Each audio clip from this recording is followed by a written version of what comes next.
And I don't know, like I said, I just try to keep thinking positive, and I try to stay strong. And now seeing all of you talking about what's going on, I know I'm not alone.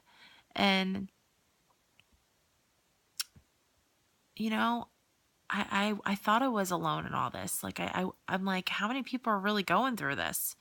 But turns out there's millions of people going through this, you know? And I'm from New Jersey, so I really don't, the court system here is really bad. I'm sorry, but it's just, something is just not right. Something just does not add up in this court system just because how I've been fighting and nobody's listening to me.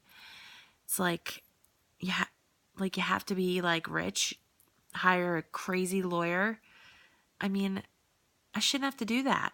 Everything I'm saying, I'm giving all the proof I could possibly give.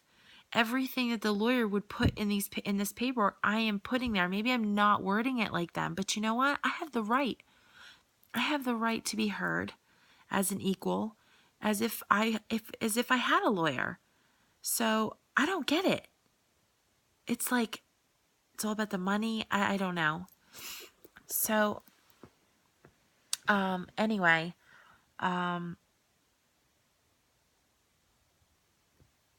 so I'm just going to share something with you. Just so you kind of know, like an alienator will pull all the stops. I mean, go to the extreme to do whatever they need to do to keep that child away from you. And eventually, you'll send text messages and phone calls and all those kind of things. And then, the child's going to say crazy things to you through your text messages. And it's going to be discouraging because you're going to be like, I'm trying to reach out to him. I don't understand. Like, why won't he listen to me? Why won't she listen to me? I don't understand this. Like, I'm trying to love this child, but that alienator, like I said, is just pulling and pulling and pulling. And your ex will tell you, I'm trying. I'm trying to let him communicate with you. I'm trying all this stuff. But meanwhile, it's all the other stuff that's been going on. Now you want to make yourself, see, this is the other thing with the alienator. Now the alienator wants to make himself look like he's the good guy. Like after the damage is already done with the child, now the alienator is going to look like the good guy. Look, I sent her an email. Look what she wrote me back. Or she didn't write me at all. Or I sent her all these emails and I did this and I did that. And sure, call your mom. Meanwhile, the alienator knows darn well that that child is already damaged. And the child is going to start making their own decisions. This is when, they get to a certain age. And now the damage is done. And now they're like their own little person. Now the alienator can step away a little bit because this has happened to me. Of course, my son's going to be 18 soon. And now it's like, okay, the father or mother can step away. The alienator can step away now because the child is just going to do the work for him now. Because, like I said, the damage is done. So now you have your child texting you back, saying, Dad said it's my choice. And you can't change it. So, or they're going to write you letters. They're going to reach out in that way. Leave me alone. I'm just going to give you a scenario. Okay. I wanted to let you know that since counseling started, I have listened to everything you had to say. My feelings toward you haven't changed. I still do not want you in my life. I don't need you, want to see you, or have any contact with you. I have no feelings toward you. I don't love you, and I don't like you. These are my feelings, and they should matter. You always say you want what's best for me, and if you mean it, then leave me alone. I have a family. I don't get in trouble. I do good in school, and I'm happy. I am not happy when I see you or when you text me. I'm asking you to leave me alone and let me grow up like a normal human being. So this is something that could happen. This is something an alienated child would say. 100%. And it's very sad. It's sad to hear that as a parent. It's sad to process that. It's heartbreaking. It's like, oh my gosh, like why? How can he feel that way? How can she feel that way? Like what did I ever do so wrong? But I just want you guys to understand, please don't ask yourself that, what you did so wrong. Just know that it's a part of parental alienation, and the alienator needs to own up to what they have done and stop portraying themselves to be innocent in all this. Like they have no say. Like hey, I didn't do any of this. I didn't say that. I didn't make the child do that. He did it all on his own. She did it all on her own. Reality is, who's the parent here? That's the other thing. It's getting out of hand. Like, who's the parents? Where is the parents? You have kids, 9-year-old kids, walking around the street smoking cigarettes. Where are the parents? Where are the parents when, these situations, you're supposed to encourage your child, like, to have respect, to have respect for that other parent.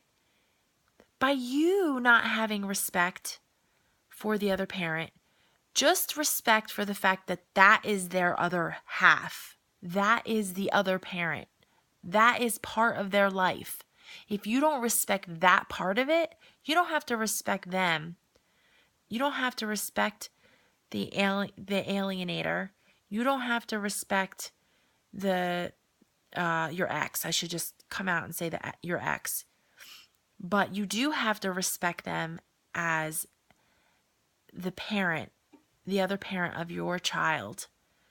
And the alienators don't do that. They don't have that respect. They don't have any respect.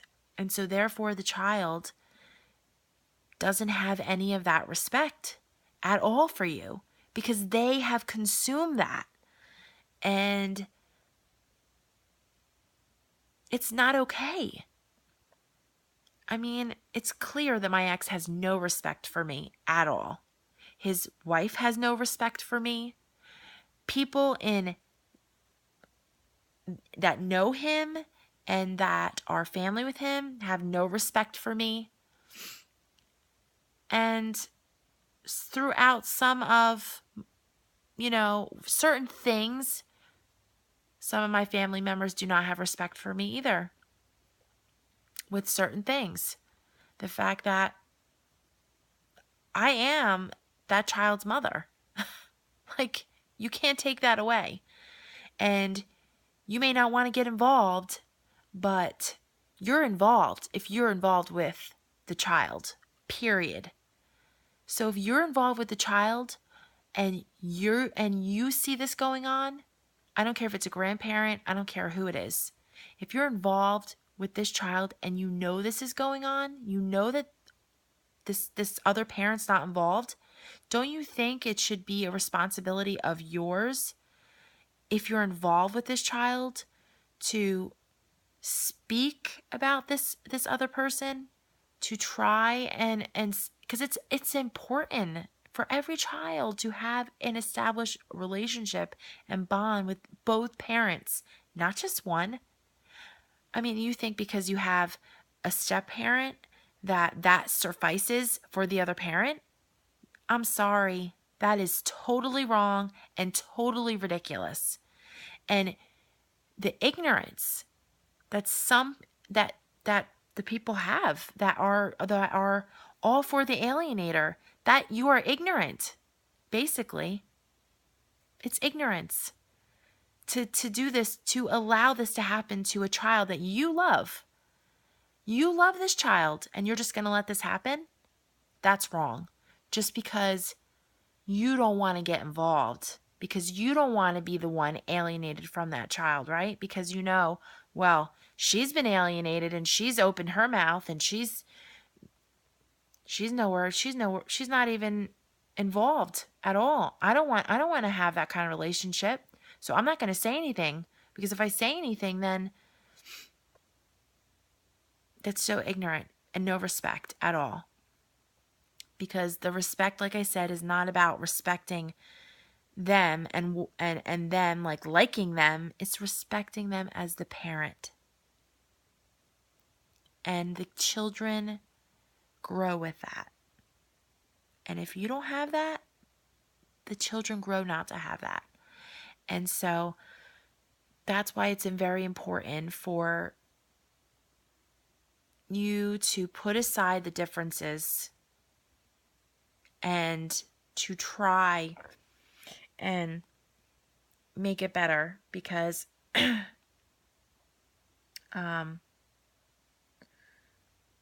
it's not about you. It's for the children. And the courts will tell you it's not about you. It's about the children. Well, why haven't they figured this out yet? Why haven't they figured out parental alienation and what is really going on? I mean, come on, how many parents really don't want to see their kids? Really? I mean, and I'm sure there are a lot of parents that just are deadbeats and they just do not want to see their kids and they do not put forth effort. I mean, I get it. There are those people, but you can't let those people ruin it for the ones who want to be there. And the courts have to start seeing this. And I know I'm hearing crazy things. I'm reading things about how the courts are so corrupt, and lawyers are communicating with the judges, and it's becoming very biased, and they're really only listening to one side. They're really not really fully understanding what is really going on, and the judges aren't taking the time to look at the cases the way they should be, because they're overburdened. They're burdened by so many cases coming in. Well, guess what? You wouldn't have so many cases coming in if you would just put your foot down and say, "Hey, this is not happening. Listen, if the child doesn't go, then you go to jail. So it's either one or the other. You don't pay your child support, you go to jail, right? Well, why isn't it, if that child doesn't go to see his or her mother Friday for the whole weekend, you go to jail. Period. Where is that? Where is when you are violating your visitation? You're violating the court order for visitation. Where is it that you're not held responsible for that? You're supposed to be held responsible for that. You're supposed to be held contempt of court. You're violating a court order. You're supposed to be, there's some kind of disciplinary action for that. Where is it? Because it didn't happen in my case. Why? Because he has a lawyer. My ex has a lawyer and I didn't. That's bull. That is bull. Should not be about that at all. What's right is right and what's wrong is wrong. That's what's wrong with this country. And maybe there is a lot of corruption going on.